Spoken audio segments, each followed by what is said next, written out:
deu tudo para confundir tudo de novo. Saímos de Brasília para o Rio de Janeiro. Vamos lá.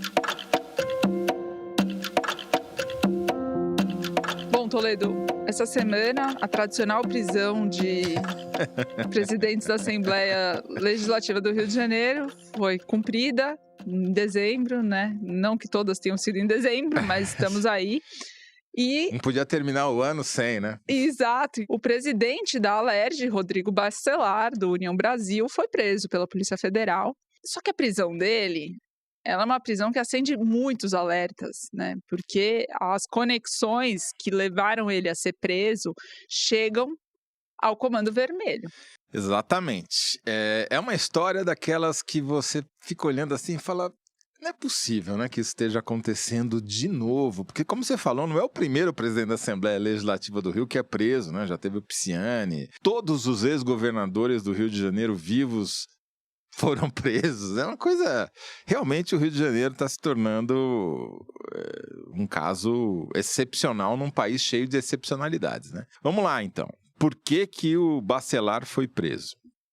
Antes dele ser preso, aconteceu uma operação chamada Zargum, da Polícia Federal, lá em setembro, dia 3 de setembro, com o objetivo de prender e reunir provas contra outro deputado estadual, o Diego Raimundo. Aí, engraçado, eu descobri que ele tem 2 sobrenomes diferentes.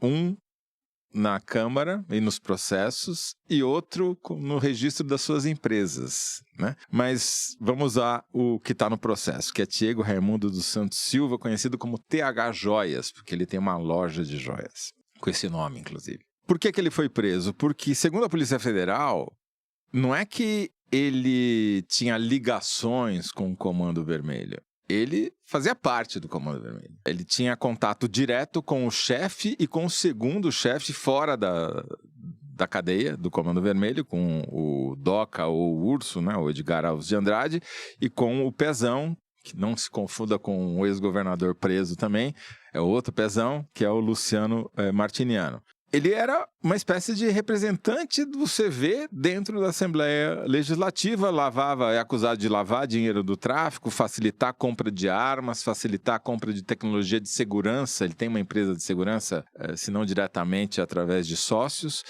E, enfim, era, né, toda a boca na botija. Aí, quando vai ter essa operação, ela vaza e permite ao TH Joias esvaziar a casa, trocar o celular, mudar o chip, o número, escambar o A4. Só que a Polícia Federal ficou, obviamente, indignada com o vazamento da operação e foi ver como é que tinha vazado. E descobriu, com material apreendido, com outras técnicas de investigação, que no dia que eles foram dar a batida na casa do TH Joias, o primeiro telefonema que ele deu às 6 da manhã foi para ninguém mais, ninguém menos do que o presidente da Assembleia, o Bacelar. Uhum. E não foi assim para dizer, lance uma nota contra a minha prisão, faça um movimento político. Não, falei, o que eu faço? O que eu faço com o celular? Como é que eu trago? Pedindo instruções operacionais pro cara, entendeu? Agora, Thaís Bilenque, me explica uma coisa. Como é que a ordem de prisão do presidente da Assembleia Legislativa do Rio de Janeiro, que não é nem incomum, mas o que tem de incomum é que ela foi expedida pelo ministro Alexandre de Moraes do Supremo Tribunal Federal, não é o foro. Pois é, mas existe um inquérito conduzido pela Polícia Federal para investigar a infiltração do Comando Vermelho na política fluminense, que inclusive incluiu o governador dentro das investigações. Tem digitais dele sendo olhadas nessa investigação. E esse inquérito foi aberto a pedido do Alexandre de Moraes? Foi aberto no Supremo para a Polícia Federal tocar com a relatoria dele, né? Ou seja, o entendimento que o Alexandre de Moraes, o Supremo e a Polícia Federal estão tendo é que o esquema do Bacelar na presidência da Assembleia, a ligação dele com um deputado estadual, TH Joias, e os vínculos que o TH Joias tem, segundo a Polícia Federal, com o Comando Vermelho, já estão bem delineados. Sem dúvida nenhuma. E aí os vínculos do TH Joias com o Bacelar estão ficando bastante claros também nas investigações, ao ponto de a Justiça ter autorizado a prisão do presidente da Assembleia. Se isso tudo está dentro de um inquérito que investiga as relações da política Com o crime organizado. com o crime organizado, com digitais do governador Cláudio Castro, bom, aí você tem outro tamanho de problema para resolver. Acho que o Rio de Janeiro está cada vez... Eu tinha pensado, quando eu comecei a ver essa notícia, me veio à mente o caso do Espírito Santo, do final dos anos 90, começo dos anos 2000, em que o presidente da Assembleia, o Gratz, era o grande operador do crime organizado na época e teve toda uma operação também do Ministério Público, da Polícia Federal e tal, acabou na prisão dele. Mas ali era a chamada Escuderia Lecoq, que era uma milícia ligada à segurança pública, que vinha desde os anos 70 e tal. Nesse caso é muito pior, né? O Rio de Janeiro conseguiu estar pior do que o Espírito Santo do final dos anos 90, porque, como eu disse, né? Todos os ex-governadores já foram para a cadeia, não é o primeiro presidente da Assembleia Legislativa e tem um inquérito investigando a segunda maior facção criminosa do Brasil, nacional, portanto, metida, mas entranhada na política. Não é assim, ligação paralela. Não, é dentro, é no coração. Presidente da Assembleia Legislativa. O GENI, que é o Grupo de Estudos de Novos Ilegalismos da Federal Fluminense, em parceria com o Instituto Fogo Cruzado, lançaram essa semana um estudo que chama o Mapa do Crime no Rio de Janeiro, em que eles mostram a organização de grupos de organizações criminosas e das milícias e o domínio territorial e influência territorial, que são conceitos diferentes. O controle é uma coisa, a influência é outra, tanto dos grupos, as facções, quanto das milícias.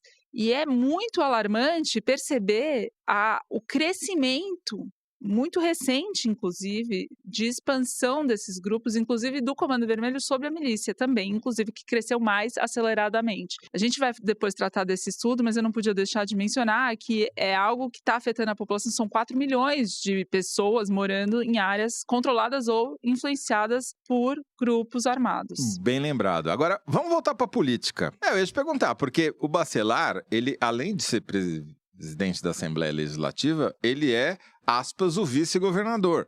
Porque, o Bacelar, né, Toledo, foi do céu ao inferno em um ano.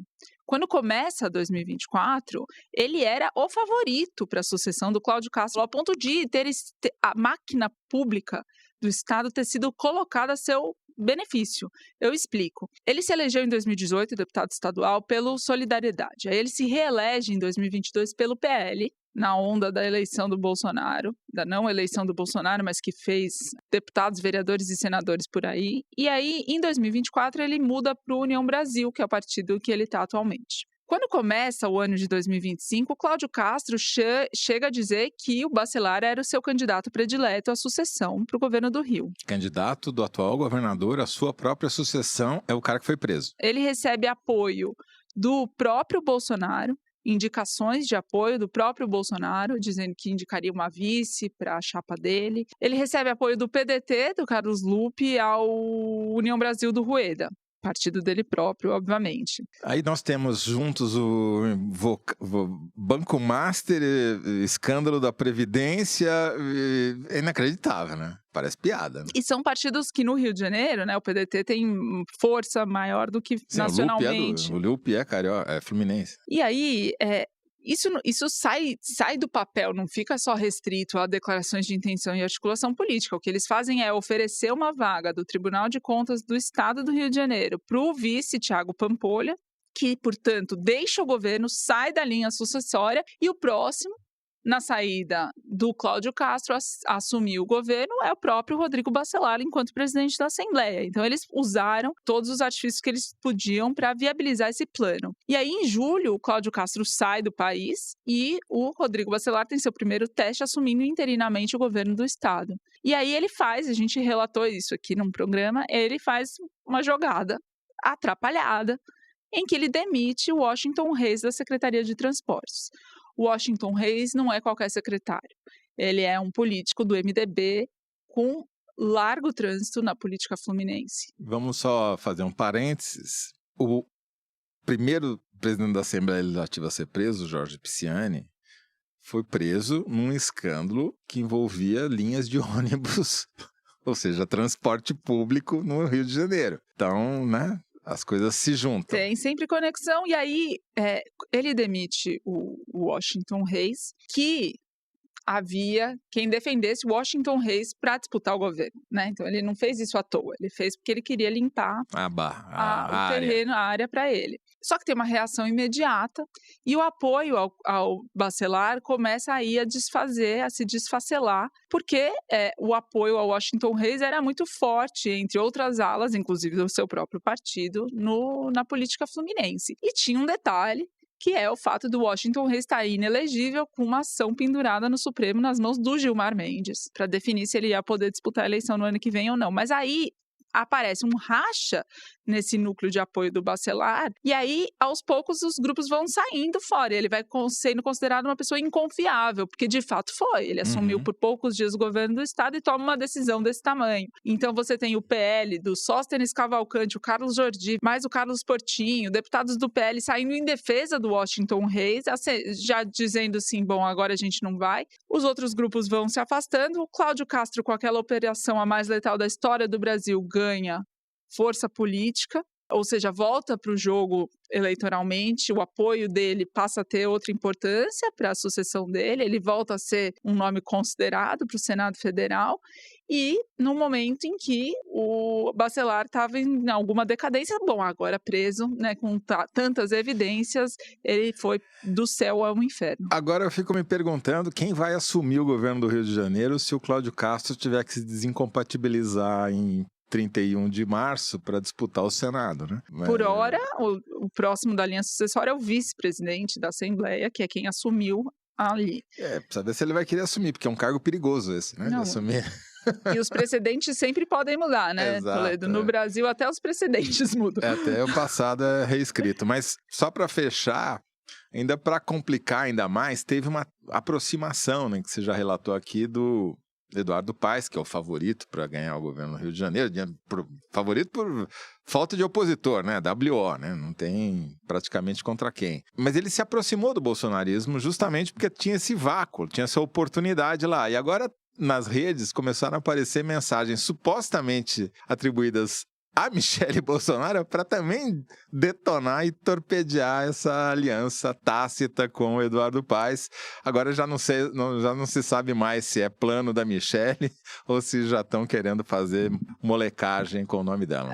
A direita no Rio pode acabar padecendo dos mesmos erros que a esquerda tradicionalmente cometeu no Rio de Janeiro, que é se dividir, mas se dividir tanto que se autofagocitar, né? Exatamente. Bom, esse é um tema ao qual a gente obrigatoriamente voltará, no mínimo, pelo lado policial.